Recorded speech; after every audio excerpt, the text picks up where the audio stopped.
Ici à Château-Renaud en Indre-et-Loire, la commune a reconstruit sa station d'épuration. Elle était devenue obsolète, mais elle a aussi décidé de mettre les eaux épurées à disposition de 2 agriculteurs irriguants dans la commune. Rencontre avec tous les acteurs du projet.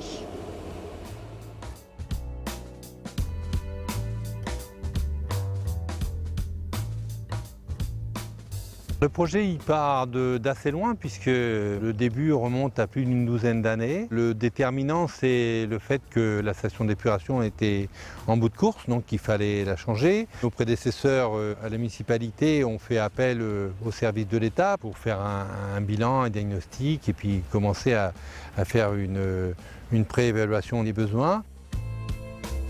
Il s'est avéré donc le milieu de la rivière La Brenne étant très sensible, il y avait beaucoup de conditions favorables pour que ça se développe et puis évidemment la volonté des élus de vraiment entrer dans une démarche citoyenne, environnementale pour diminuer les coûts, diminuer les pollutions et essayer de tirer le meilleur profit d'un équipement de ce type parce que c'est un investissement lourd pour une commune et il fallait donc que ça serve à quelque chose et que ça ne serve pas qu'à rejeter de l'eau un petit peu plus loin. Spontanément, donc, on s'est proposé pour assurer ce suivi de l'irrigation qui consiste à faire le lien entre le producteur des eaux usées et les agriculteurs qui les utilisent. Donc ça consiste très schématiquement à réaliser les analyses réglementaires concernant la qualité des eaux.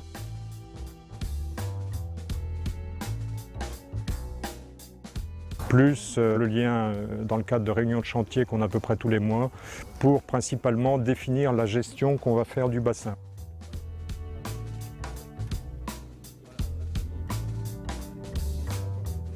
Le bénéfice pour les agriculteurs est important. En ce sens-là, cette opération donc répond à la réglementation, à l'exigence de la réglementation pour la collectivité.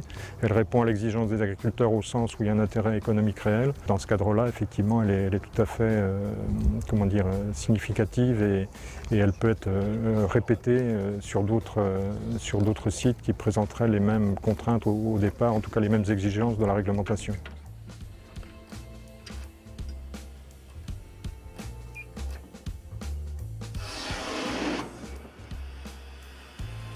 C'est tout simple, on a un réseau de 4 km, un réseau donc, qui part du bassin pour desservir tous nos champs de 4 km, donc avec des bouches de sortie, on se branche directement dessus, le réseau est sous pression et dès qu'on ouvre la vanne, ça fonctionne, les arroseurs fonctionnent. Après on a un compteur sur chaque arroseur pour savoir la quantité d'eau qu'on a utilisée et comme ça ce qui nous permet de se répartir les frais de fonctionnement électrique pour l'année avec mon voisin. C'est une grosse opportunité pour l'exploitation puisque c'est une sécurité quand même, c'est une sécurité de revenus quelque part puisqu'on est quand même confronté à beaucoup d'années sèches depuis quelques années.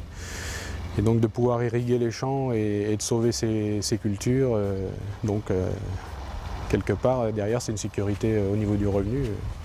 On se sent quelque part utile à tout ce projet, puisqu'on est quand même l'aboutissement du projet par rapport à la mise à disposition de nos parcelles et pour irriguer nos cultures. C'est un projet innovant, donc il y a toujours un petit peu, si ce n'est de la défiance, toujours bien un petit peu de méfiance.